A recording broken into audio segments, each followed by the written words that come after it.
الحمد لله وكفى وسلام على عباده الذين اصطفى أما بعد فأعوذ بالله من الشيطان الرجيم بسم الله الرحمن الرحيم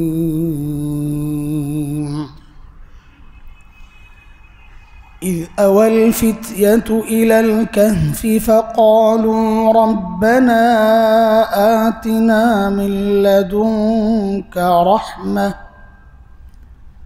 وهيئ لنا من أمرنا رشدا فضربنا على آذانهم في الكهف سنين عددا آمنت بالله صدق الله العلي العظيم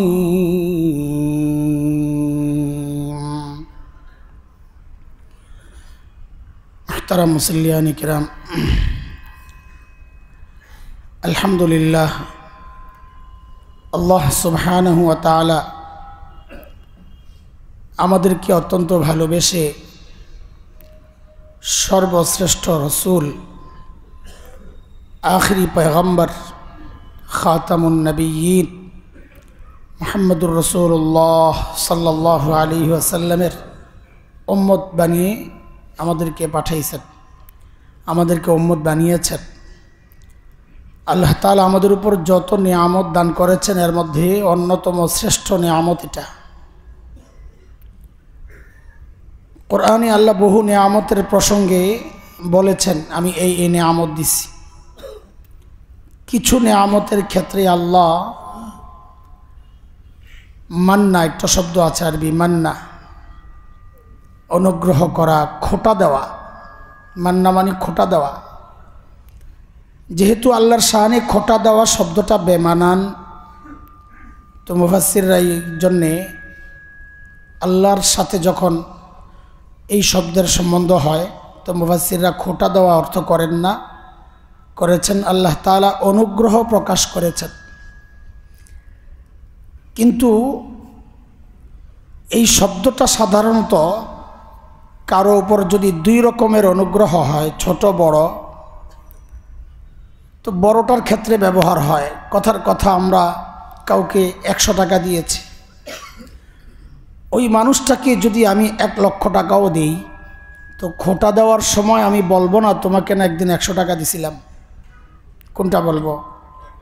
বড়টাই বলবো। খোঁটা মানুষ বড়টাই দেয়।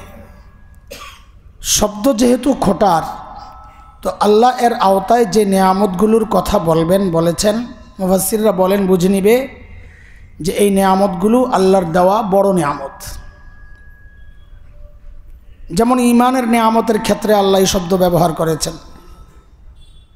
সূরা হুজুরাতের শেষ আয়াতের আগের আয়াতে আল্লাহ বলেন ইয়ামুন্নুনা আলাইকা আন আসলামু কুল লা তামুন্নু আলাইয়া ইসলামাকুম বালিল্লাহু ইয়ামুন্নু আলাইকুম আন হাদাকুম লিল ঈমান ইন কুনতুম সাদিকিন। ঈমানের নিয়ামত দেওয়ার ক্ষেত্রেও আল্লাহ ওই শব্দ ব্যবহার করেছেন যে আমি অনুগ্রহ করেছি। ঠিক আরও একটা বড় নিয়ামত আমাদের রসুলকে আমাদের রসুল বানায়া পাঠানোর ক্ষেত্রেও আল্লাহ ওই শব্দটাই ব্যবহার করেছেন। সূরা আলে ইমরান 164 নম্বর আয়াত আল্লাহ বলেন لقد من الله على المؤمنين إذ بعث فيهم رسولا من أنفسهم يتلو عليهم آياته ويزكيهم ويعلمهم الكتاب والحكمة وإن كانوا من قبل لفي ضلال مبين এখানেও আল্লাহ বলেছেন যে আমি অনুগ্রহ করেছি, যে আমি আমার রসুলকে তোমাদের রসুল বানায়া পাঠাইছি। পুরো আয়াতের তর্জমা করি নেই, শুধু মূল বিষয়টা বলছি। তো শ্রেষ্ঠ নবীকে নবী হিসাবে পাওয়া এটাও আমাদের জন্য এক চরম আল্লাহর পক্ষ থেকে অনেক বড় নিয়ামত, এটা আমাদের জন্য অনেক বড় ভাগ্যের বিষয়, আলহামদুলিল্লাহ। কিন্তু আখিরি নবীকে নবী হিসাবে পাওয়া এর সাথে আরেকটা বিষয়, সেই নবীকে পাঠানোর সাথেই সেটা আল্লাহ ঘোষণা দিয়ে দিয়েছেন, কিয়ামত কিন্তু কাছে। নবী এবং কিয়ামত, নবী বলেছেন আনা ওয়াসসাআহ কাহাতাইন, আমি এবং কিয়ামত এইরকম দুই আঙ্গুল দিয়ে ইশারা করে নবী বলেছেন এই দুই আঙ্গুলের মতো। মানে কি? দুইটা। এর অর্থ করেছেন মুহাদ্দিসরা দুইটা। এক হচ্ছে এই দুই আঙ্গুলের মাঝখানে যেমন কোনো আঙ্গুল নাই, আমার আর কিয়ামতের মাঝখানেও আর কোনো নবী আসবে না, হবে না, এক। আরেক হচ্ছে এই দুই আঙ্গুলের দূরত্ব যেমন কাছাকাছি, আমার আর কিয়ামতের দূরত্ব কাছাকাছি। যার কারণে সেই 1400 বছর আগেই আল্লাহ তাআলা কিয়ামতের সূরা নাজিল করছেন। হ্যাঁ, কিয়ামত প্রসঙ্গে বলেছেন ইকতারাবাতিস সাআহ, কিয়ামত খুব সন্নিকটে। ইকতারাবা লিন্নাসি হিসাবুহুম, মানুষের হিসাবের টাইম কিন্তু খুব কাছে চলে আসছে। সেই 1400 বছর আগে আল্লাহ বলছেন চলে আসছে। যার কারণে সাহাবায়ে কেরাম একটু ব্যতিক্রম কোনো পরিবেশ দেখলেই ঘাবড়াইয়া যেতেন, না জানি কিয়ামত চলে আসছে। খুব ঝড় তুফান হইতেছিল, হযরত ওমর রাদিয়াল্লাহু আনহু দৌড়াইয়া গেছেন আম্মা জানের কাছে, হযরতে হাফসা মেয়ে, নিজের মেয়ের কাছে, যে মূল খবরটা পাওয়া যাবে ওখান থেকে। যা জিজ্ঞেস করতেছেন কিয়ামত কি চলে আসলো? খুব ভয়ঙ্কর রকমের তুফান হচ্ছিল, কিয়ামত কি চলে আসলো? তো নবী আলাইহিস সালাতু ওয়াস সালাম জবাব দিয়েছেন এখনই কেমনে আসবে, এখনও তো ইরাকবাসীদেরকে খাবার বিভিন্ন সুযোগ সুবিধা থেকে কি করা হয় নাই, আটকায় দেওয়া হয় নাই, মানে ইরাক অবরুদ্ধ হয় নাই তো এখনও, সেটা ওই সময়ের কথা। এবং আরবের ভূমিগুলো এখনও তো সবুজ হয় নাই। তার মানে এখানেও দুইটা আলামতের কথা নবী বলে দিছেন যে কিয়ামতের আগে ইরাক অবরোধ হবে। ইতিমধ্যে হয়েছে, ইরাকের অবরোধ হয়েছে। এবং আপনারা দেখে থাকবেন যারা আরব সফর করেন, বিভিন্ন জায়গায় গেলে বোঝা যায় না যেটা মরুভূমি, এমনভাবে তারা সবুজায়ন করার যে চেষ্টা তাদের হচ্ছে, ফসলও হচ্ছে, এখন অনেক সবজি হয় সৌদি আরবে, অনেক ফল হইতেছে। বিশেষ কিছু অঞ্চলে তো বরফই পড়ে, সেটা আলাদা। আভা একটা জায়গা আছে, আভা ইয়ামানের কাছাকাছি, আমি গিয়েছি ওখানে। ওই পাহাড়ের উপর হঠাৎ অন্ধকার হয়ে যায়। আমরা আসরের নামাজের পর উঠছি, তা আমি ভাবছি মাগরিবের রক্ত হয়ে গেছে, বুঝি কি মাত্র আসর পড়লাম, এখানের পরিবেশের কারণে কি আসর থেকে মাগরিব টাইমটা খুব শর্ট নাকি?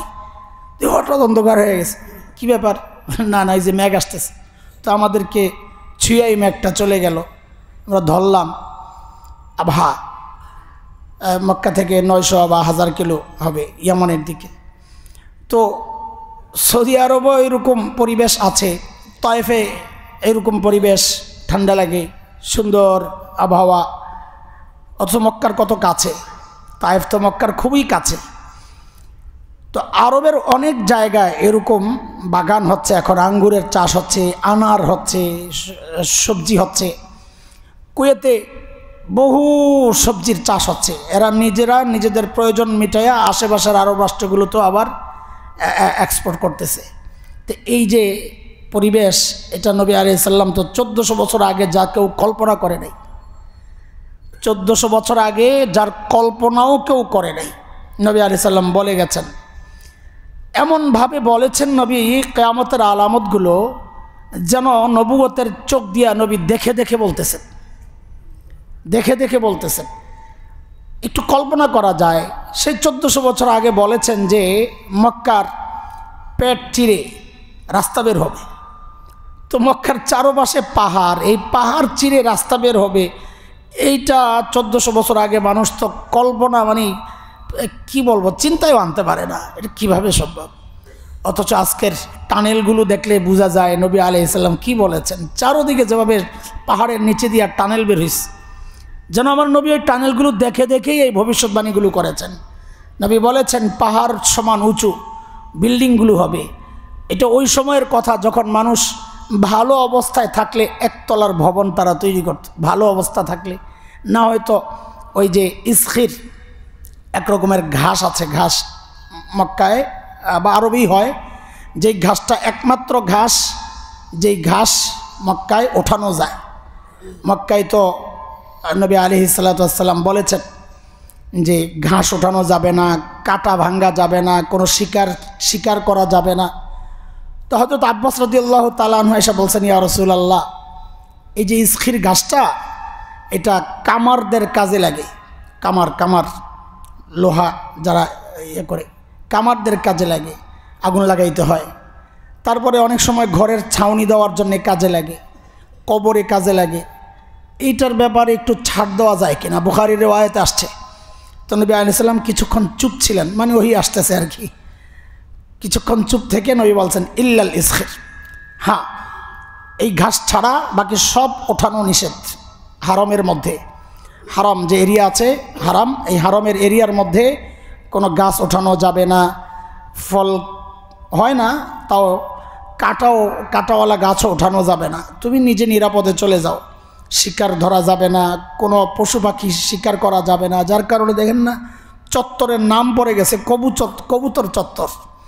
সুবহানাল্লাহ, এত কবুতর জমা হয়। এখন এই কবুতর চত্বর অনেকগুলো হয়ে গেছে। মানুষ ওই যে গম দেয়, কবুতর এসে পড়ে। এত কোত্থেকে আসে, কেন আসে? ওই যে ওরা বছরকে বছর দিনকে দিন বংশ পরম্পরা এরা জেনেছে এই জায়গা নিরাপদ, কেউ ধরে না। বরং আপনি ভয় পাবেন, এমনভাবে উড়ে যায় যেন মাথায় লাগবে, ভয় লাগে এত কবুতর। কারণ কি, এখানে এগুলা শিকার করা হয় না। ওই সময় যখন মানুষ একতলা ভবনটাই তার কাছে একটা স্বপ্ন ছিল, স্বপ্নের ঘর, সেই সময়ে নবী বলছেন যে পাহাড় সমান বাড়ি হবে, বিল্ডিং হবে। এটা কেউ কল্পনা করছে? এখন সেই পাহাড় কেটে পাহাড়ের চেয়ে উঁচা বিল্ডিং হয়ে গেছে মক্কার চারপাশে।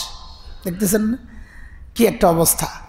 তো নবী আলাইহিস সালাম এই ভবিষ্যৎবাণীগুলো এমনভাবে করেছেন যেন নবুয়তের চোখ দিয়ে নবী দেখে দেখে সব বলছেন।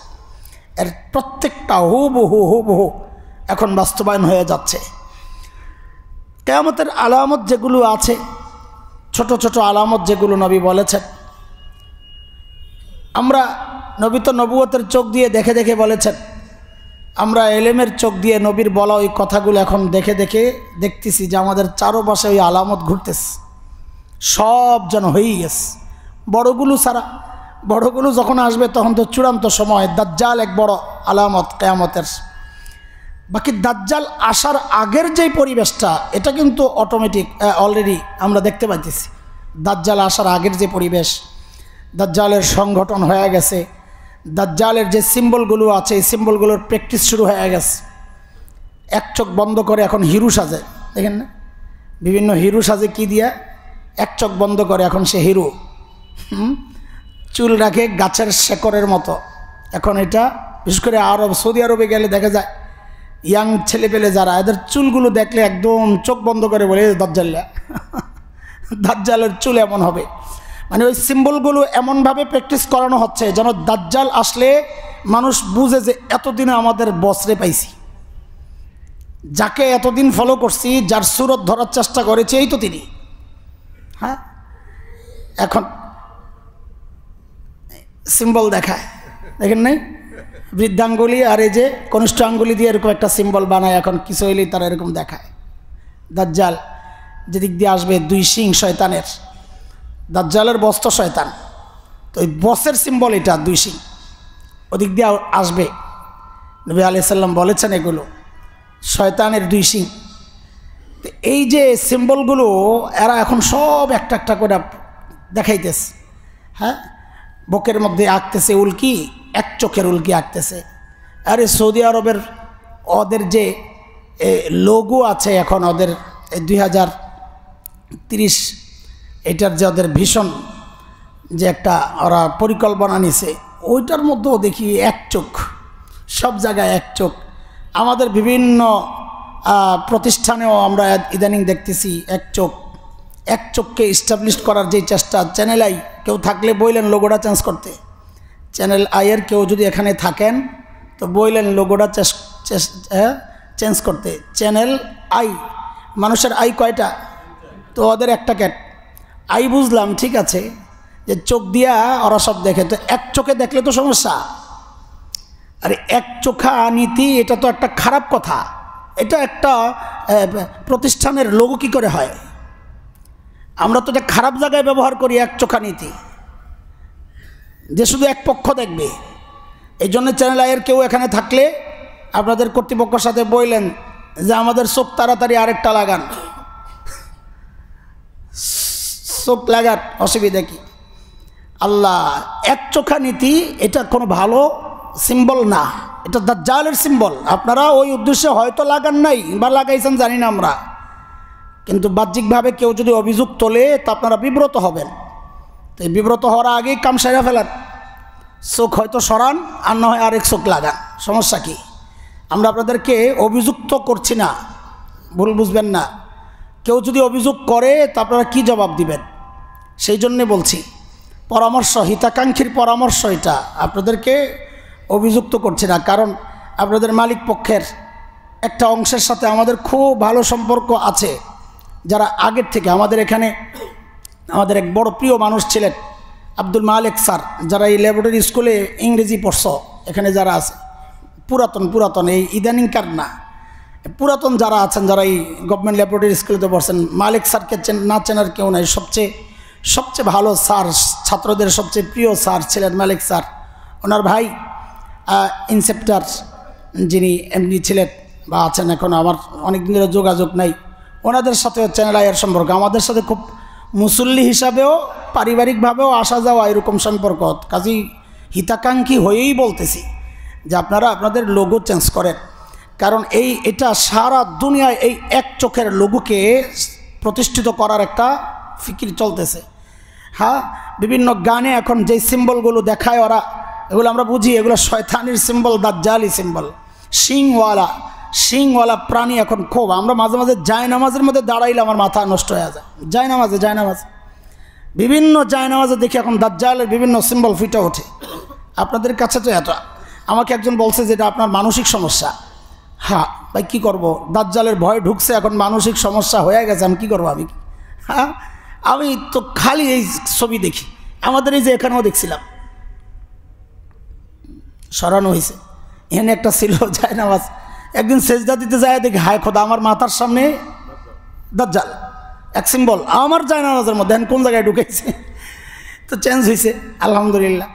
বিভিন্ন জায়নামাজের মধ্যে, বিশেষ করে চায়না এবং ইন্ডিয়া থেকে যে জায়নামাজগুলো আসে, একটু সতর্কতার সাথে কিনা, চায়না এবং ইন্ডিয়া থেকে যে জায়নামাজগুলো আসে, বহু জায়নামাজের মধ্যে আমরা খুব গভীরভাবে লক্ষ্য করলে দেখি একটা মূর্তির চিহ্ন বোঝা যায়।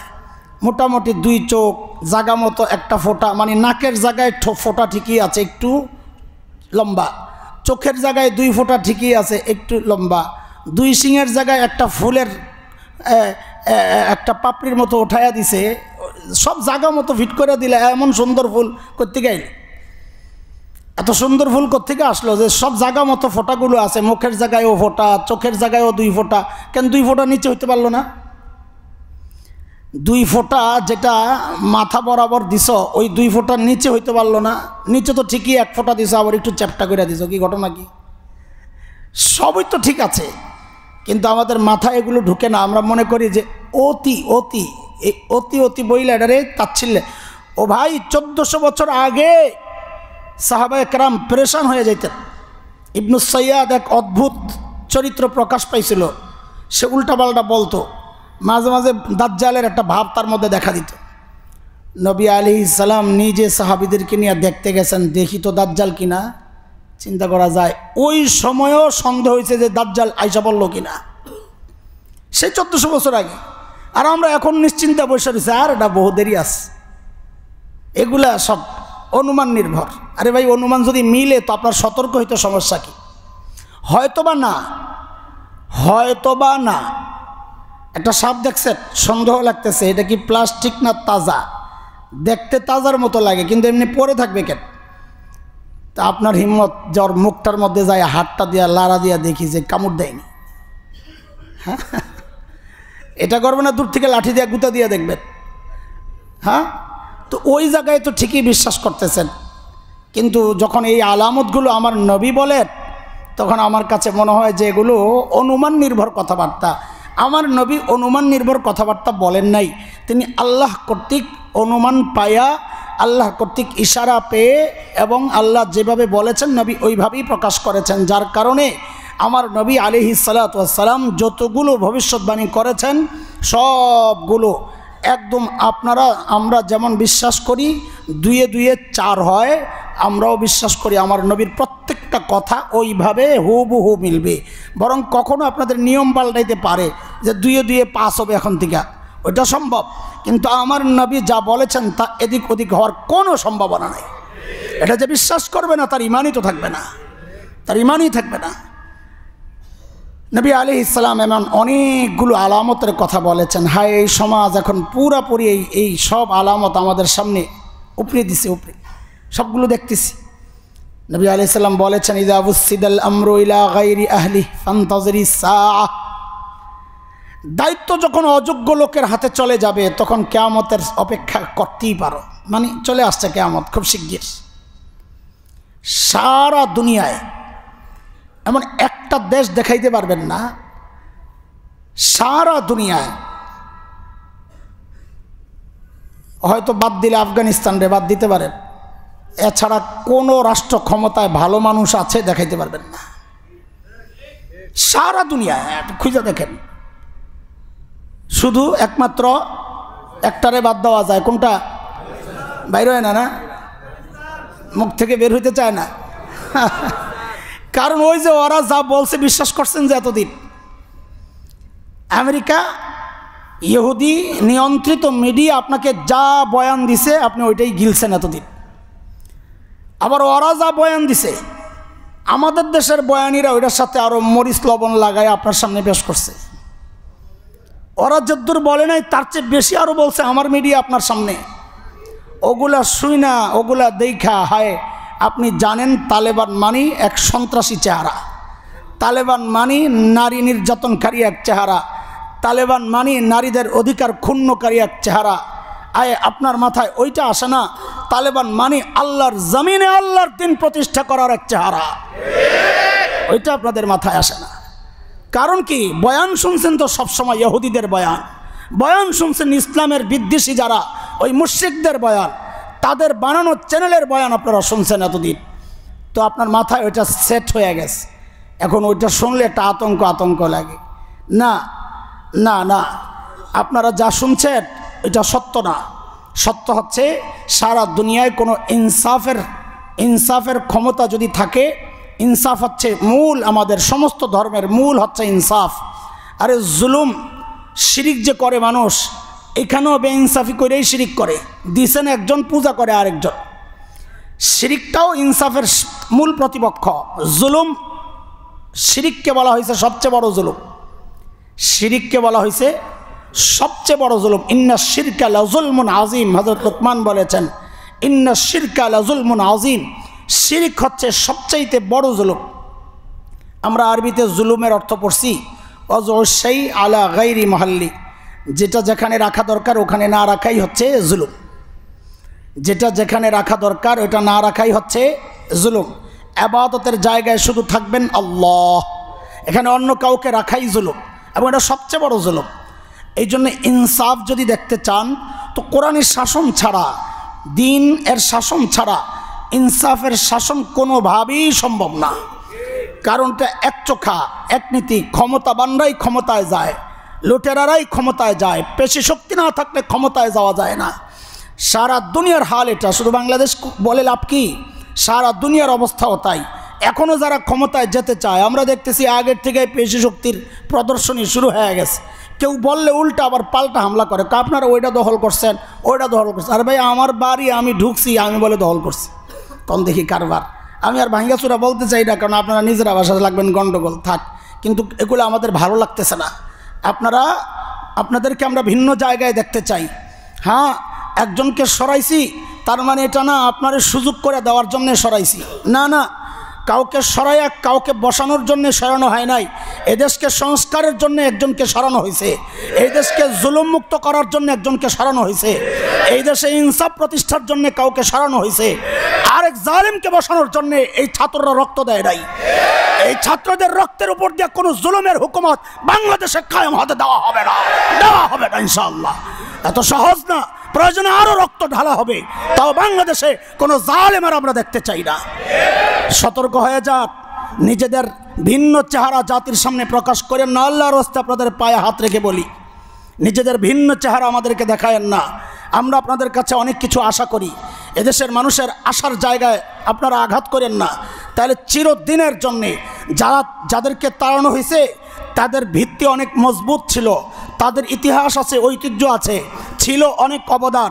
সেই জায়গায় আপনাদের অবস্থান দুর্বল, বিচ্ছিন্ন বিক্ষিপ্ত কিছু মানুষ একসাথে হয়েছেন, কিন্তু এদেশের সাধারণ ইমানদার নেককারদের একটা দুর্বল জায়গায় আপনাদের প্রতি একটা দুর্বলতা আছে। সেটার কারণ আপনাদের সাপোর্ট না, সেটার কারণ হচ্ছে অন্যের বিরোধিতা।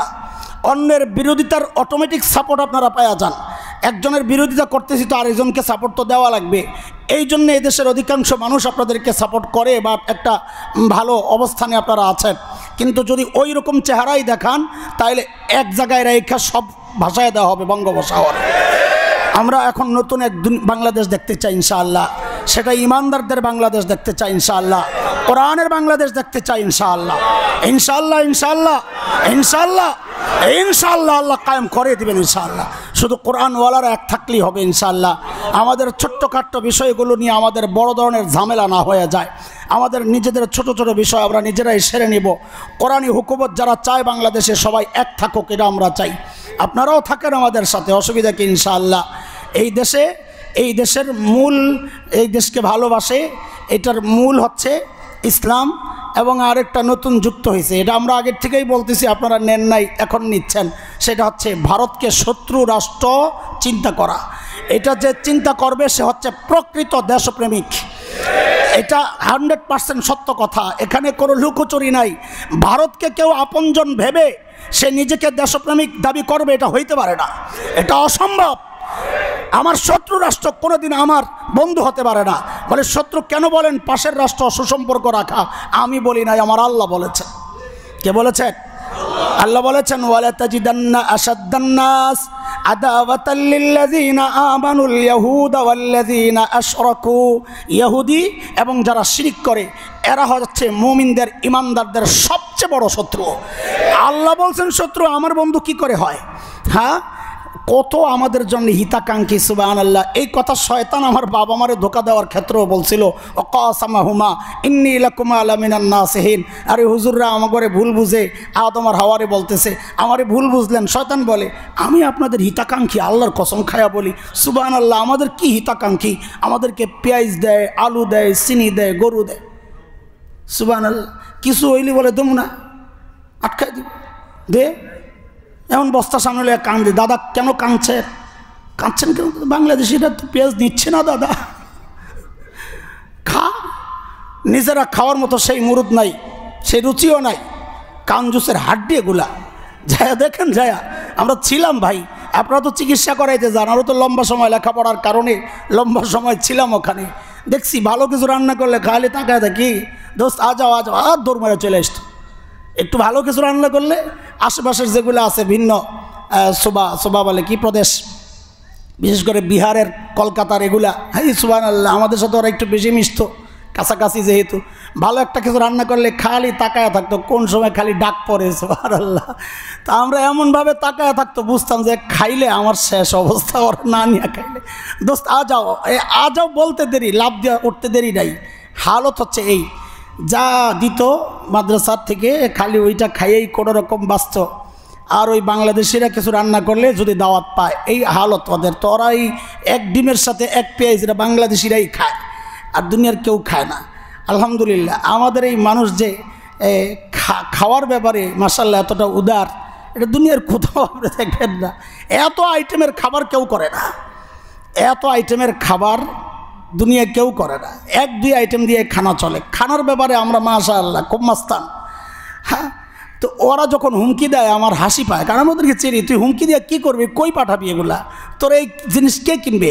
আশেপাশে সবাই এই পেঁয়াজে স্বয়ংসম্পূর্ণ, সবাই আলুতে স্বয়ংসম্পূর্ণ, চিনিতে স্বয়ংসম্পূর্ণ, তুই কই পাঠাবি এগুলা? আরব কান্ট্রিতে মিশর থেকে যেই পেঁয়াজ আছে, তুরস্ক থেকে আসে, ইয়ামান থেকে যায়, তোদেরটা নিতে বসে রয়েছে। আমরাই কিছু আইনা তোদেরকে বাঁচাই না, কৃষক না খায় মারা যাবে। এখন ওই বান্দর সাংবাদিকের বাসায় মানুষ যায় হামলা করতে যায়। একটা বান্দর সাংবাদিক আছে না, খালি লাফায়া লাফায়া সংবাদ পরিবেশন করে, এটার নাম কি বান্দর সাংবাদিক। শুধু পিছনে খালি লেজটা নাই, আর সব আছে। জাফর ইকবালের ছেলে সন্তান হইতে পারে এরকম এগুলা। যারা ছিল চিড়িয়াখানায়, কিন্তু পেছন থেকে কি হয়ে গেছে হঠাৎ দেখে লেজ গায়েব হয়ে গেছে। আস্তে আস্তে মেরুদণ্ড সোজা হয়েছে, যাই আস্তে করে ওই যে খাঁচার সামনে বলে আই এম জাফর ইকবাল। তো নেত্রী পাঠায় আপনি সিলেবাস প্রণয়ন করেন। তো বান্দরের দিছে সিলেবাস প্রণয়ন করতে, বান্দর আপনার সন্তানকে বান্দর বানিয়ে দিছে। হ্যাঁ, এখন হাসেন, সময় মতো প্রতিবাদ করেন নাই। এই মৌলবীদের প্রতিবাদের কারণে আপনার সন্তান এই জঘন্য সিলেবাস পড়া থেকে, নিজের ইমান আকিদা শেষ করা থেকে বেঁচে গেছে। আপনাদের শুকরিয়া আদায় করা দরকার। করেন তো না, উল্টা বহু মৌলবীরা আপনারা এই কারণে দুশ্মন ভাবছেন যে হুজুররা খালে আম করে 1400 বছর কি 100 বছর পিছনে নিতে চায়, অথচ আমরা চেষ্টা করতেছি 1400 বছর পিছনে নিতে। কি একটা মারাত্মক অভিযোগ! মৌলবীরা নাকি এদেশের মানুষকে কয়দিন পিছনে নিতে চায়? আরে না, কয়েকশো বছর, কত বছর নিয়েই গেছে। কি একটা অভিযোগ! আমরা চেষ্টা করতেছি 1400 বছর পিছনে নিতে। কারণ দুনিয়ার ইতিহাসে এর চেয়ে ভালো সময় আর কখনো যায় নাই, যাবে না। আমার নবী বলেছেন, খায়রুল কুরুনি কারনি। মানব ইতিহাসের সর্বশ্রেষ্ঠ সময় হচ্ছে আমার সময়টা, আমার সময়টা। হায় সুবহানাল্লাহ! রোম পায়ের কাছে, হ্যাঁ, পারস্য পায়ের কাছে স্বর্ণ রূপার স্তূপ লেগে গেছে, কিন্তু কি বলেছেন? ও দুনিয়া, অন্য কাউরে ধোকা দে, দুনিয়া অন্য কাউরে ধোকা দে, ফালাইয়া দিছেন, দিয়ে দিছেন। সুবহানাল্লাহ! হ্যাঁ, হযরত সাঈদ ইবনে আমির আল জুমাহির গল্প আসছে কিতাবে। সিরিয়ার এক শহর হিমসের গভর্নর ছিলেন, সবচেয়ে গরিব। হযরত ওমর শুইনা 1000 স্বর্ণ মুদ্রা পাঠাইয়া দিয়েছেন হাদিয়া। কত? 1000 স্বর্ণ মুদ্রা মানে বুঝেন, প্রায় 350 ভরি মূল্যমানের স্বর্ণের পয়সা। 1000 স্বর্ণ মুদ্রা, আর 1 লাখ টাকা করে হলেও তো 3.5 কোটি টাকা। হ্যাঁ, হযরত সাঈদ এই প্যাকেট পেয়ে যখন দেখছেন নিজের জন্যে হাদিয়া, তো ছুড়ে মেরে চিৎকার দিয়ে বলে উঠছিলেন, ইন্না লিল্লাহি ওয়া ইন্না ইলাইহি রাজিউন। ইন্না লিল্লাহ পড়ে হাদিয়া পাইলে, হ্যাঁ, কি পড়ে? আলহামদুলিল্লাহ পড়ে। আর আল্লাহ নবীর সাহাবী কি পড়তেছেন? আপনারা কি পড়তেন জানি না, এমন একটা প্যাকেট পাইলে তো আমি চিৎকার দিয়ে পড়তাম আলহামদুলিল্লাহ। কত টাকা লাগবে, মাদ্রাসা বানাইতে পারতাছি না। ঘরে যা বিবিরে কইতাম, তুমিও আলহামদুলিল্লাহ পড়ো, আমিও আলহামদুলিল্লাহ। বিশ্বাস না হইলে দিয়ে দেন। অথচ আল্লাহ নবীর সাহাবী বলতেছে ইন্না লিল্লাহ। বিবিরে বললেন, সারা যা আছে এখনই সব হিমসের গরিবদের মধ্যে বিলাইয়া দিয়ে দাও। শাসক যখন ইমানদার হয় তো নিজের বরাদ্দের টাকাটাও জনগণকে দিয়ে দেয়। আর শাসকের মধ্যে ইমানদারি না থাকলে জনগণের বরাদ্দের টাকা মাইরা প্রতি বছর 1,80,000 কোটি টাকা বিদেশে পাচার করে। এই রিপোর্ট কিন্তু হেফাজতে ইসলামের না, এই রিপোর্ট কিন্তু জামাত ইসলামের না, এই রিপোর্ট সিপিডির। আপনাদের কাছাকাছি যারা দেবপ্রিয় ভট্টাচার্য, ওই দাদা বাবুদের রিপোর্ট, 1,80,000 কোটি টাকা। সুবহানাল্লাহ! আছে কি? আল্লাহ বাঁচায় রাখছে, আল্লাহ শুকুর, আল্লাহ শুকুর। সোনার দেশ এটা। লা হাওলা ওয়ালা কুওয়াতা ইল্লা বিল্লাহ। নবী আলাইহিস সালাম বলেন, ইযা উসিদাল আমরু ইলা গায়রি আহলি, অযোগ্যদের কাছে যখন দায়িত্ব চলে যাবে তো তোমরা ফান্তাজিরি সাআহ, তখন মনে রেখো দুনিয়ার সময় শেষ, কিয়ামত চলে আসবে। এখন কিয়ামত চলে আসবে, তো আসছে। আমরা দেখতেছি সব জায়গায় অযোগ্যদের কাছে ক্ষমতা চলে গেছে। ইনশাআল্লাহ কিয়ামতের আগে ধীরে ধীরে ধীরে ধীরে আবারও যোগ্যদের কাছে ক্ষমতা চলে আসবে। সারা দুনিয়া ইসলাম ছড়াইয়া যাবে ইনশাআল্লাহ। ইচ্ছাই হোক অনিচ্ছাই হোক, খুশি মনে কবুল করুক অথবা অসন্তুষ্টির সাথে। এখনও দুনিয়া বহু জায়গায় ইসলামকে গ্রহণ করছে, ইসলাম নাম দেয় না, কিন্তু আদর্শগুলো গ্রহণ করছে, নাম দেয় না। নাম দিলে তো মান ইজ্জতের ব্যাপার, প্রেস্টিজ ইস্যু, কিন্তু এক সময় নাম দিয়েই বলা লাগবে। সেই জন্যে আমাদেরকে যখন হুমকি দেয় না যে ঢুকে যাবে, তো আমাদের হাসি পায়। কারণ আমার নবীর ভবিষ্যৎবাণী তো এটা বলে না। আমার নবীর ভবিষ্যৎবাণী বলে উল্টা কিছু, সারা দুনিয়ায় কালিমার পতাকা উঠবে ইনশাআল্লাহ। হ্যাঁ, আমাদের স্বপ্ন বাস্তবায়ন শুরু হয়ে গেছে আলহামদুলিল্লাহ। তাকায়া দেখো, হযরতে ঈসা যেই মসজিদে আসবেন সেখানে এখন কালিমার পতাকা উঠতেছে, সিরিয়ায় কালিমার পতাকা উঠছে, আফগানিস্তানে কালিমার পতাকা উড়ে গেছে। আমার দেশ দখলের হুমকি দাও না। আরে আমরা তো স্বপ্ন দেখি খুব শিগগির দিল্লির লালকেল্লায় আবারও কালিমার পতাকা পথ করবে ইনশাআল্লাহ, ইনশাআল্লাহ উঠবে ইনশাআল্লাহ। হয়তো আমাদের রক্তের পিচ্ছিল রাস্তায় সেই পতাকা উঠবে। সেই রক্ত তো রক্ত না, সেই রক্ত আমাকে জান্নাতে পাঠানোর সোপান হবে ইনশাআল্লাহ। মুসলমান রক্ত দেওয়াকে ভয় পায় না, কারণ ও জানে এই রক্ত মানি আমি শহীদ, শহীদ মানি জান্নাতি, শহীদ মানি জান্নাতি। আল্লাহু আকবার। ও আল্লাহ শাহাদাতের মৃত্যু নসিব করো। আগের আমিনও তো আরো জোরে আসিল, ভয় পান নাকি? শাহাদাতের মৃত্যুকে ভয় পান? হায় আল্লাহ, ভয় পাওয়ার কিচ্ছু নাই। যদি আপনার মৃত্যু লেখা থাকে 2030-এ, তো শাহাদাতের মৃত্যু আল্লাহ কবুল করলে আপনি 2025-এ মারা যাবেন, তাই না? কবে? 6 মাস আগে, 3 মাস আগে, 1 মাস, 15 দিন তো অবশ্যই, তো 1 সপ্তাহ, তো কয়েকদিন আগে, 1 মুহূর্ত না। যখন মৃত্যু লেখা আছে তখনই মারা যাবেন, তাইলে শাহাদাতের মৃত্যুরে ভয় পায় লাভ কি? বরং এটা ইমানদারের সবচেয়ে আকাঙ্ক্ষিত মৃত্যু হওয়া দরকার। কেন? কারণ হচ্ছে অন্য মৃত্যুর কষ্ট আছে, অন্য মৃত্যুর, এটা নেককার হোক, ইমানদার হোক আর বেঈমান হোক, এটা বিষয় না, মৃত্যুর একটা কষ্ট আছে। আম্মাজান আয়েশা নিজে বলেছেন যে নবীর মৃত্যুর কষ্ট দেখার পর আমি আর কারো মৃত্যু দেখে বলি না যে মানুষটা ভালো মানুষ ছিল না, কারো প্রতি আর আমার খারাপ ধারণা জন্মায় না। যে নবীরই মৃত্যুর যেই কষ্ট আমি দেখছি, তো অন্যদের মৃত্যুর কষ্ট হবে না কেন? মৃত্যুর কষ্ট বড় যন্ত্রণার। কি সমস্যা? গরম লাগতেছে, আওয়াজ আসতেছে একটা মাঝে মাঝে, কারো কোনো প্রবলেম? ঠিক আছে, শোনেন। অথচ শাহাদাতের মৃত্যু বড় আজীব মৃত্যু। দেখেন না আপনারা, দেখেছেন কখনো শহীদি মৃত্যু? তৌফিক হয়েছে তো মাঝে মাঝে ওই ফিলিস্তিনের শহীদদের মৃত্যু দেখেন, তো দেখবেন দুনিয়া থেকে বিদায় নিচ্ছে, চেহারার মধ্যে, ঠোঁটের মধ্যে মুচকি হাসি একটা লেগে আছে। কি অবাক করা বিষয়! শরীরটা ক্ষতবিক্ষত, কারো চোখ উপড়ে গেছে, কারো হাত ছিঁড়ে গেছে, দূরে বিচ্ছিন্ন, হ্যাঁ, পেট নাড়িবুড়ি বের হওয়া, মুখের মধ্যে হাসি লেগে আছে। কি ঘটনা কি এটা? বুঝেন কিছু? এটা সংক্ষেপ ছোট্ট করে বলি, বুঝেন। হযরত ইউসুফ আলাইহিস সালাতু ওয়াস সালামকে দেখে মিশরের মেয়েরা সৌন্দর্যে পাগল হয়ে হাত কেটেছিল। জানেন তো এই গল্প না?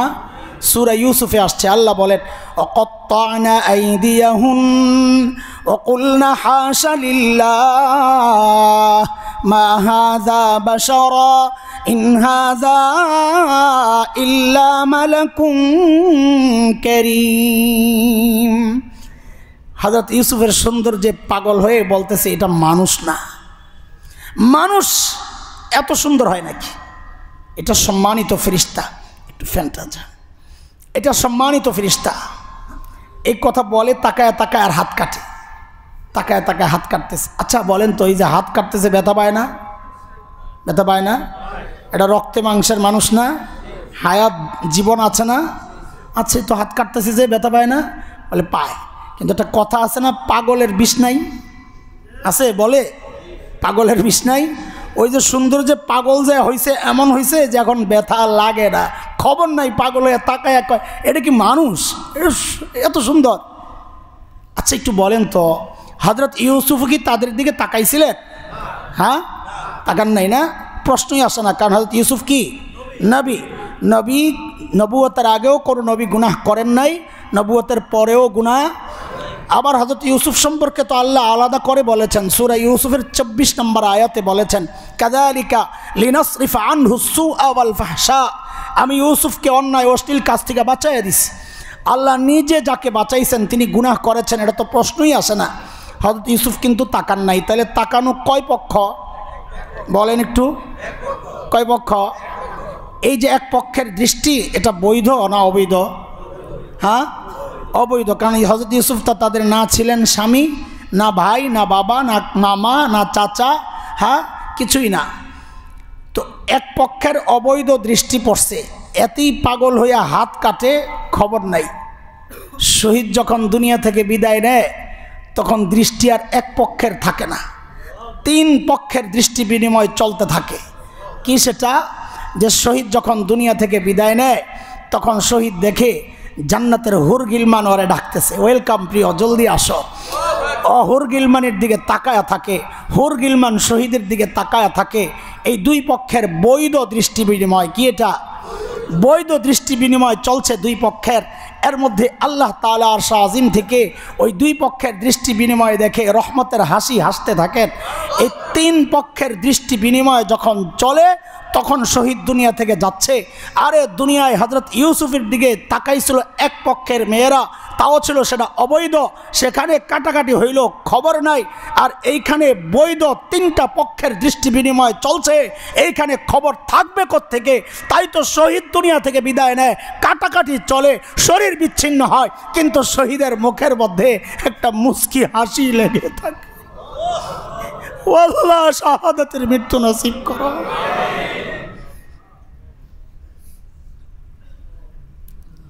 ইমানদার হবে আর শাহাদাতের মৃত্যুর তামান্না করবে না, তার ইমান নিয়ে সন্দেহ আছে, যে মুনাফিক। মুনাফিক যার দিলের মধ্যে শাহাদাতের তামান্না নাই, সে মুনাফিক। আল্লাহ আমাদেরকে নেফাক থেকে, মুনাফিকি থেকে আল্লাহ হেফাজত করেন, আমিন। বলছিলাম কিয়ামতের আলামতের কথা। একটা আলামত এটা নবী বলেছেন, অযোগ্যদের কাছে শাসনভার চলে যাবে। আমরা আল্লাহর কাছে দোয়া করতে থাকি, আল্লাহ আমাদের দেশকে অযোগ্য শাসক থেকে তুমি হেফাজত করো, জালিম শাসক থেকে হেফাজত করো।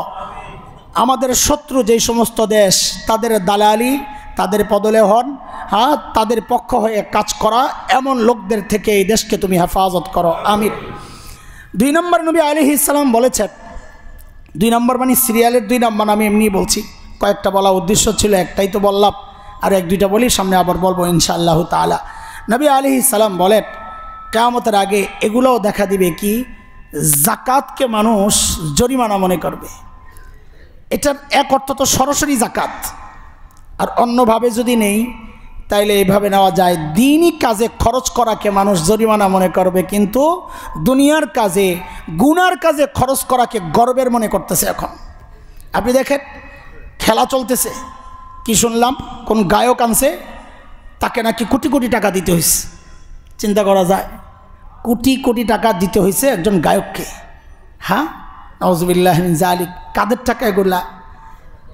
খেলোয়াড়দেরকে দিতেছেন, 4 ছক্কা মারতেছে, কোটি কোটি টাকা ইনভেস্ট করতেছে বড় বড় কোম্পানি। হ্যাঁ, কিছু আল্লাহর বান্দারা আছে যারা দিনই কাজেও অর্থ খরচ করতেছে। হ্যাঁ, এই দেখলাম কদিন আগে আকিজ গ্রুপের আর দিন ফাউন্ডেশন বড় বড় প্রোগ্রাম তারা আগেও করেছে, এই এখনও মনে হয় চলছে বা শেষ হয়েছে, এরকম কিছু আছে। কিছু আল্লাহর বান্দা আছে যারা দিনই কাজে অর্থ ব্যয় করে, কিন্তু অধিকাংশই তো দেখছি দিনই কাজে অর্থ ব্যয় করাটাকে মনে করে খামাখা। এসব করে কি হবে? সমাজের উন্নয়ন, হ্যাঁ, সমাজের মানুষকে আনন্দিত রাখা, কি যে এক স্লোগান, সুবহানাল্লাহ। মানুষ নষ্টের দ্বার প্রান্তে চলে গেছে এই সমস্ত কারণে। এই সমস্ত কারণে মানুষ তিলাওয়াত থেকে দূরে সরে গেছে। এই সমস্ত কারণে মানুষ তাসবিহ পড়া ছেড়ে দিস। এই সমস্ত কারণে মানুষ জিকির করা ছেড়ে দিস। একসময় আমরা জিকিরের আওয়াজ পাইতাম, আওয়াজ করে জিকিরকে সাপোর্ট করতেছি না, কিন্তু সেটাও তো বন্ধ হয়ে গেছে। তিনি হয়তো তরিকায়, পদ্ধতিতে ভুল করছেন বা সঠিক করছেন, সেটা ভিন্ন কথা, কিন্তু বন্ধই তো হয়ে গেছে। এখন নাই এগুলা, কারণ সময় কোথায়, মানুষের কত কাজ। এখন কি দেখে, মিরপুরে যায় খেলা দেখে, সারাদিন চলে যায়, কি খেলা দেখতেছে, সারাদিন চলে যায়। হারাম জায়গায় ইনভেস্ট করতেছে, বলে না আমি ইনভেস্ট করি না, প্রত্যেকে করতেছে। করেন না মানে আপনি নেটে দেখেন না, নেটে দেখেন না তো নেটে দেখেন মানে আপনার টাকা যাচ্ছে না ওদের কাছে, না যাচ্ছে না? তা আপনি ইনভেস্ট করেন না মানে আপনিও ইনভেস্ট করতেছেন। গানে আপনি ইনভেস্ট করতেছেন, ওই গান আপনি নেটে দেখতেছেন মানে আপনিও ইনভেস্ট করতেছেন। আপনার খবর আছে কিছু, আপনি গান দেখতেছেন, আপনি ইনভেস্ট করতেছেন। আল্লাহর কসম, এই পয়সার হিসাব আল্লাহর কাছে দিতে হবে। 5টা হিসাব না দিয়া কিয়ামতে আল্লাহর সামনে থেকে যাওয়া যাবে না। এর মধ্যে 2টা হইল, আয় করছো কেমনে, ব্যয় করছো কেমনে, কোত্থেকে আনছো, কোথায় খরচ করছো। এই 2 জবাব না দিয়ে আল্লাহর সামনে থেকে যাওয়া যাবে না। তখন জবাব দিয়েন, বিপিএল এর টিকিট কিনা এত গেছে, হ্যাঁ, নেট কিনছি প্রতি মাসে গান দেওয়ার জন্যে, খেলা দেওয়ার জন্যে, এত গেছে, হিসাব দিয়েন পারলে সাহস থাকলে। নাউজুবিল্লাহ। বলে আটটা হিসাব তো মিলতেছে না, ও আরেকটা ভুলে গেছিলাম, আল্লাহ 31st নাইটে একটু উদযাপন করছিলাম তো ওই জন্য কিছু টাকা পয়সা গেছে, দিয়েন হিসাব। এত করে বলি সুবহানাল্লাহ, আল্লাহ আমার বাঁচাইছে, আমি ওই দিন ঢাকা আসছিলাম না। পরে যা শুনছি সুবহানাল্লাহ, তাইলে আপনাকে আজকে খবর আছিল, আমার মেজাজটা খারাপ থাকতো তো এখন দিতাম উড়া দুরা। আপনার আমার সন্তানই তো এগুলো করছে। পরে শুনছি বাসা থেকে, আমি যা তুঙ্গুপরি দিয়ে গেছে, আল্লাহ আমারে বাঁচাইছে। আমি গ্রামে আসিলাম, ঢাকা ছিলাম না ওই দিন। কিন্তু কী এসব, লা হাওলা ওয়ালা কুওয়াতা ইল্লা বিল্লাহ, কোথায় খরচ করতেছে বাচ্চারা? হ্যাঁ, আপনি দেখেন নাই? আপনি দেখেন নাই? আপনার ছাদে হয় নাই ওগুলা? আমার পাশের বিল্ডিংয়ে নাকি হয়েছে, আমাদের বিল্ডিং থেকে নাকি বারবার ডাকা হয়েছে, কোনো পাত্তা দিচ্ছে না। আমাদের ঘরওয়ালারা বলতেছে, শেষে যিনি ডাকতেছিলেন তিনি এমন গালাগালি শুরু করছেন মা বাপ তুলে, কিন্তু কোনো খবর নাই। মা বাবার গায়েও কি সেই গালিগুলো লাগে নাই? মা বাপ শোনে নাই? শুনেছেন, শুনেছেন। কারণ মা বাপ আপনিও ওই রকম, আপনিও সাপোর্ট করতেছেন। নাইলে এই সন্তান ছাদে যায় এই আতশবাজি, এই সমস্ত ফানুস কীভাবে উড়ায়, কীভাবে উড়ায়? আপনি না চাইলে, আপনি সাপোর্ট না দিলে, আপনি সহযোগিতা না করলে তো মসজিদে কেন আসছেন যদি এই বিজাতীয়দের কৃষ্টি কালচার প্র্যাকটিস করেন আপনি? হ্যাঁ, খালি নামাজ পড়ার নাম ইসলাম? ইসলাম শুধু নামাজ পড়ার নাম? ইসলাম শুধু যাকাত দেওয়ার নাম, হজ করার নাম? না না, ইসলাম মানে আল্লাহর সামনে নিজেকে ঝুঁকায়া দেওয়া, আল্লাহ যা বলেন তা মানা, আল্লাহ যা নিষেধ করেন তা ছেড়ে দেওয়ার নাম ইসলাম। নামাজ তো একটা বিষয় মাত্র, গোটা ইসলামের একটা বিষয় মাত্র। নিজেরে কত পাক্কা মুসলমান মনে করতেছি, ফজরেও হাজির, এশায়ও হাজির, মাঝখানে ছেলে ছাদে। নাউজুবিল্লাহি মিন যালিক। এগুলো বলতে আমাদের খারাপ লাগে, আপনাদের কত বলা যায়। আমাদের প্রতিবেশীরাই যদি এমন করেন তো এই মসজিদের কোনো মর্যাদা নাই আপনাদের কাছে, এই মসজিদের কথাগুলোর কোনো মর্যাদা নাই আপনাদের কাছে। কি চাই আপনাদের কাছে? আমরা চাইটা কি? কি চাই? যা বলি একটু মানেন, সেটাই তো চাই। আপনার কাছে কেউ আর্থিক সহযোগিতা চাইছে নিজেদের জন্যে? চাইলে মসজিদের জন্য চাইছে, চাইলে মাদ্রাসার জন্য চাইছে, নিজের বাড়ির জন্য কেউ চায় নাই। আল্লাহ আমাদেরকে হেফাজত করেন। ভাই একটু বুঝতে চেষ্টা করেন, আমরা আপনাদের দুশ্মন না, আপনাদের সবচেয়ে বড় হিতাকাঙ্ক্ষী ওলামারা। কেন? দুনিয়ার সব হিতাকাঙ্ক্ষী আপনার দুনিয়ার উন্নয়ন চায়, দুনিয়ার উন্নতি চায়। এই একটা শ্রেণী ইমানদার তাবলীগের সাথীরা আর ওই ওলামারা আল্লাহওয়ালা, এই সমস্ত মানুষগুলো আপনার আখিরাতের উন্নতি চায়। হ্যাঁ, আর আপনি তাদেরকে শত্রু মনে করতেছেন। লা হাওলা ওয়ালা কুওয়াতা ইল্লা বিল্লাহ। আল্লাহ আমাদেরকে সহি বুঝ দান করেন, ভবিষ্যতের জন্য সতর্ক থাকি ইনশাআল্লাহ তাআলা। তো নবী আলাইহিস সালাতু ওয়াস সালাম বলেন যে ভালো কাজে ব্যয় করাকে জরিমানা মনে করা হবে, অথচ অবৈধ কাজে ব্যয় করবে প্রতিযোগিতার সাথে। কার চেয়ে কে বেশি ব্যয় করতে পারে, কে দল কত দিয়ে কিনছে এই নিয়ে প্রতিযোগিতা হয়, কে কত বেশি টাকা দিয়ে খেলোয়াড় কিনছে এই নিয়ে প্রতিযোগিতা হচ্ছে। লা হাওলা ওয়ালা কুওয়াতা ইল্লা বিল্লাহ। আজকে আর আগাচ্ছি না, কারণ যেটা আসতেছে সামনে যেখানে ওইটা একটু লম্বা হয়ে যাবে, এই জন্য আমরা এটা আগামী সপ্তাহের জন্য রেখে দিলাম ইনশাআল্লাহ। আমরা এই কিয়ামতের আলামতগুলো শুনবো যে আসলে মাকসাদ কি, যা ঘটার তো ঘটতেছে, ঘটবেই। আমাদের শোনার মাকসাদ হচ্ছে আমাদের করণীয়টা কি, সেই করণীয় আমরা শেষে বলবো কিন্তু ইনশাআল্লাহ। কিন্তু অগ্রিম একটু বলে নেই, যদি মারা যাই আগামী সপ্তাহ আপনাদের সামনে বসতে পারবো এর কোনো গ্যারান্টি আছে? বা আপনি আমাকে দেখবেন এর কোনো গ্যারান্টি আছে? আপনিও চলে যেতে পারেন, আমিও চলে যেতে পারি। এর জন্যে সবচেয়ে বড় আমাদের জন্য যে ঢাল, সেই ঢাল হচ্ছে সূরাতুল কাহফ। কি? সূরা কাহফ। এই যে আজকে জুমাবার, সূরা কাহফ পড়ে নেবেন। আল্লাহ আগামী সপ্তাহ পর্যন্ত আপনার একটা এমন নূর দিবেন, নূর আলো। বলে নূর মানি যেই নূর দিয়ে আপনি সত্যটা উপলব্ধি করতে পারবেন, হক বাতিল আলাদা করতে পারবেন, সত্যটা গ্রহণ করার মানসিকতা আপনার মধ্যে থাকবে, বাতিলটাকে ঘৃণা করার মানসিকতা আল্লাহ তৈরি করে দিবে সূরা কাহফের বরকতে। এবং প্রথম 10 আয়াত যদি আমরা মুখস্থ রাখি, বাচ্চাদেরকে মুখস্থ করাবেন, তো হাদিসে আসছে আল্লাহ তাআলা তাকে দাজ্জালি ফিতনা থেকে বাঁচাইয়া দিবেন। কাজেই আল্লাহ তাআলা যাদেরকে কোরআনে হাফেজ বানাইছেন, দেখেন কত বড় নিয়ামত। কোরআনের হাফেজ মানি সে তো সূরা কাহফ মুখস্থ করছে, তাই না? তো দাজ্জালি ফিতনা থেকে সে অটোমেটিক বেঁচে যাবে ইনশাআল্লাহ তাআলা। আপনারাও অল্প কয়টা আয়াত, 10টা আয়াত, আর ওই আয়াতগুলো সোজা, খুব কঠিন না। কোরআনের অনেক জায়গা তো আছে একটু কঠিন, উচ্চারণ করতে কষ্ট হয়। একদম ইজি, পানির মতো প্রবাহমান, একেবারে খুব ইজি মুখস্থ করা। আমাদের বাচ্চারা মাশাআল্লাহ মোবাইলে ঢুকাই দিলে বোঝা যায় ওরা কতটা ব্রিলিয়ান্ট। হ্যাঁ হ্যাঁ, লেখাপড়া মনোযোগ নাই, কিন্তু মোবাইলটা হাতে দেন, দেখবেন যত অপশন আপনি জানেন না ও বাইর করে ফেলাইছে। সুবহানাল্লাহ। আরে আপনাদের খবর কি বলবো, আমার ছোট্ট একটা আছে গুড়া আখেরি 10 বছর হয় নাই। সেদিন মোবাইলে আমি তো আল্লাহর বান্দা, এক কল করা ধরা, মাঝে মাঝে হোয়াটসঅ্যাপে মেসেজ পাঠানো, তাও অনেক সময় প্যাঁচ লেগে যায়। ওই সাথে যারা থাকে ওদেরকে দিই, দেখতো কী সমস্যা বুঝতেছি না, এই পর্যন্তই আমার মাস্তানি। তো কি জানি একটা ঝামেলা হয়েছে, ও দাও আমার কাছে দাও, পিচ্ছি বলতেছে দাও আমার কাছে দাও। কী করলো জানি, দিয়ে সব ঠিক হয়ে গেছে। আমাকে হায় খোদা, আমি কোন দুনিয়ায় বাস করতেছি, কাদের কেউ আস করি। তুমি কই শিখছো এটা? বলে যে মামা দেখে, মামা ওই যে ভাইরাস থেকে মামার বাড়িতে কোনো আইন চলে না, কানুন চলে না, ফতুয়া চলে না, বাস মামাদের আমার তো ঘরে মোবাইল ধরতে দেই না। তো মামার বাড়িতে ওই দেখে, অন্যদেরকে দেখে, এটা ওইটা করতে করতে পোলাবেন তো মেধা। আমি বলার উদ্দেশ্য হলো মেধা ওদের এত পরিষ্কার, এদেরকে যদি আপনি সূরা কাহাফ না শিখাইতে পারেন, আপনার ব্যর্থতা। ও মোবাইলের যত অপশন ওর মুখস্থ, সূরা কাহাফের 10 আয়াত কেন, অত সূরা পুরা কাহাফ মুখস্থ করে ফেলবে একদিনের মধ্যে। এত ব্রিলিয়ান্ট আমাদের সন্তানরা, আলহামদুলিল্লাহ।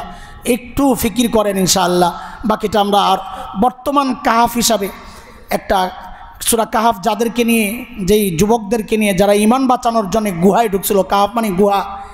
এই বর্তমান সময়ে আমরা গুহা কই পাবো? আমাদের জন্য গুহা কোনটা, মূল আলোচনা হচ্ছে সেইটা। আমরা কোন গুহায় আশ্রয় নিলে আমাদের ঈমান রক্ষা হবে, সেই গুহার আলোচনা আমরা করব টার্গেট করেই ইনশাআল্লাহ এই আলোচনাটা শুরু করেছি। আল্লাহ যেন আমাদেরকে শেষ পর্যন্ত পৌঁছার তৌফিক দান করেন, আমিন। ওয়া আখিরু দাওয়ানা আলহামদুলিল্লাহ।